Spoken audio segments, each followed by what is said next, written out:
Well, so today we got two new characters in One Piece Bounty Rush that are the lead performers, and they are the legendary characters. Plus, they have the uh, what I can say. The extra scout points are there. Means after Yamato's banner, we are going to get something. Maybe I can be even wrong also. Or this is a new way of releasing Bounty Festival with other banners for the Bandai, and they are awesome. That can also be a reason. Plus, we got the medal set in which the human Kaido medal is nice. This medal's unique trait is not good enough for me at least. I'm not going to use that. Well, yeah, so this is the case scenario of the medal. Now let's go for the character traits. Well, I went through the character traits and I was recording the video, but then I got to know that the iPad storage went max. So the footage is deleted. So here comes again one more. So the first is Imperial Flame. Well, you can move towards the enemies at a long range and attack him. It ignores the defense and the skill attack is very high, 515. And a flame, you can afflame the enemies and nullify the stagger for a set period of time. There is no much more thing about the Imperial Flame. Well, it's like Film Red Shanks using that Griffon Onslaught. Yeah, now I remember that thing. And the second is the extra large Imperial Flaming Wings. This is a good skill. It's just like the Kaido's that cutting thing skill. Demolition Gust. I guess that's it. He does the additional 3000 damage. Kaido does the 5000. His skill attacks are high. He can do a flame to the enemies, but he doesn't have any trait in which he gets some benefits for flaming the enemies. That's one case, and this additional damage will only occur when the enemy's HP is 70% or more of their max HP remaining. Uh, yeah, that's it. There is no much more thing. Well, now the first one is when you perform the dodge, you will get the fire on his back. At that time, you will have 3 invincibilities uh, hits, uh, like just like when he captures the treasure. So he nullifies everything. He nullifies literally everything. The status effect, infliction, damage dealt by the enemies. So that's one thing. Now the second is nullify a flame and boost. When you nullify the flame, boost the cooldown reduction speed of dodge by 50%. Nullify a flame and boost cooldown reduction speed. Okay, both of them should get activated. Now when while dealing the third and the second and the third hit of the normal attack, you have 50% chance to set an enemy's aflame. Yeah, and when a damage dealing a flame infliction has been nullified, remove status effects applied to the enemy that buffs the target. Means you are fighting against reactions by the normal attacks in the second or third hit. You got a chance to aflame him, but he nullifies it. Now what? His Haki state will be removed. This is what it's saying. When attacking an enemy whose defense are boosted, increase damage dealt by 50%. You are fighting against Gear 5, his defenses are boosted up to 70%. You can deal the damage up to 50%. And there is additional one more thing which is coming at the end of the video. By how to use Gear 5 against these two characters. Now, when your HP is more than 70%, reduce damage received by 30%. I guess right now it's typical attacker. Great. Now, when attacking an enemy whose parameters are boosted, attack is boosted by 20%. Means from 50% here, 20% here. Means 70% of the defense buff has been compensated by the 70% of attack buff. And enemy's attack will be reduced by 20%. Now, when hit with a knockback by enemy, means while I am using Bajranga, Giganto, or the counter, he gets 30% HP recovery and skill 1 cooldown by 20%. So that's the typical king traits, and his attacks are very high. I can tell you that much. Now the second one is Queen, the cyborg version. Now his skills: frying pan. He does a 4 per. enemy's max HP is 4% damage dealt for 19 consecutive hits. He can move while dealing the damage, and you can't get pushed away when the skill button is held on. And after a set period of time, or when you release the skill button, you will do the step 2 skill attack by 325. It is also very high considering this means 19 times 4 is 76 percentage of the enemy's max HP, means he will be remaining by the 24% only. And the second skill will be a knockback effect, second step. Now the sparkling queen, well, the thing, he will get pushed away. He can't move freely in this one.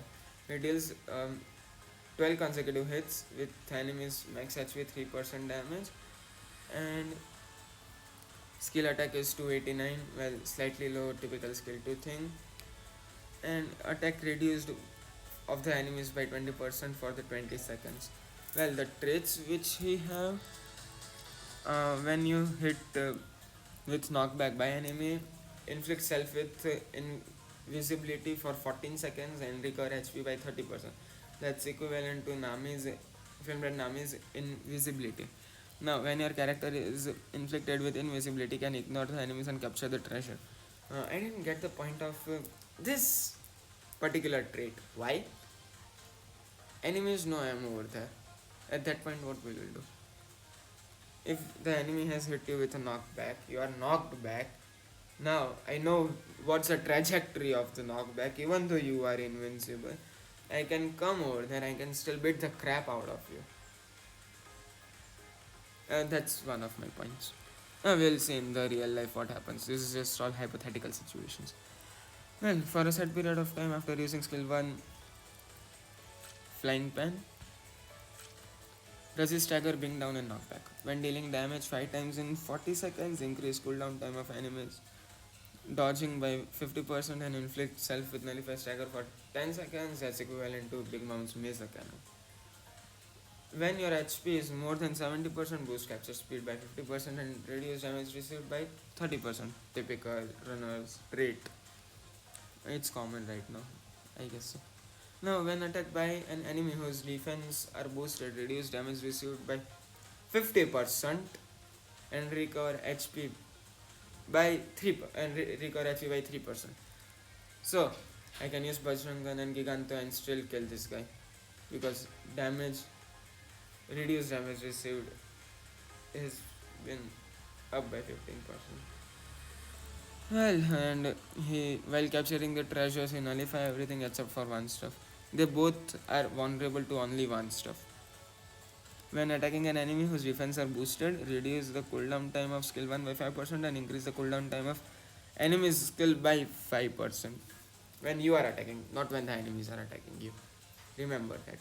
Now, the one major weakness in this one, these two can get status effect infliction. Rest they are good. Then King doesn't get the status effect infliction when you perfect dodge it. Means you have to be a pro while using him, and you should master your perfect dodges. Now, the King does 70% more damage dealt if your parameters are boosted and defenses are buffed. Queen doesn't have such trait. Now, let me show you one thing where the Luffy have an edge against this two. In the defender's trait, when you are around your own captured treasure area, 30% reduce damage received. The second is, here you will get 70% more. From here you will get 30% more, means equivalent to 60% damage reduction you are getting. On top of that, you are getting 70% defense increases. Even though he is doing the 70% more attack, means this is compensated. You will have 30% reduced damage received, means 30 30 60%. Then just to this is the first time I am telling this because these two characters are out. Use damage reduction set, which will give you additional 20% damage received reduced damage received, means you will get 80% damage reduction also on top of this. Means 80% of the time King will not give you a headache. don't worry about the HP recoveries they get while the knockback. Just remember one thing: survive the longest.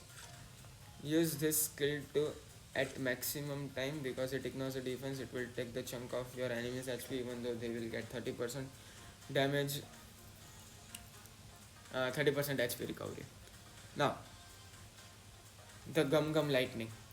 They are vulnerable to the status effect infliction.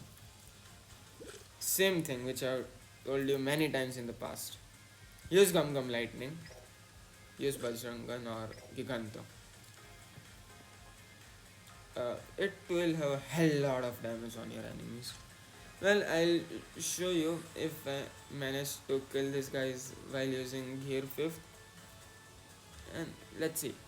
So, these two characters, will I summon them? Well, I'm tempted to summon them. I have only 74 rainbow diamonds, so I'll just go for one round. Or should I? Yeah, one round is enough because the king is a good one, and king will become the meta. Queen will also become the meta. These two are really meta characters. So let's go for one round only. Here we go, 50 rainbow diamonds. And not a shaft at least. I'm going to get something. Not the BF units, the step up units. I want Land of Wano Brook. Got Kaya.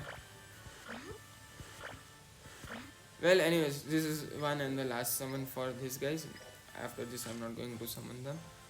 I'll save my rainbow diamonds. So, yeah, I guess that's it for the video then. I hope you enjoyed it. I'll catch up with you guys in the next one then. See ya.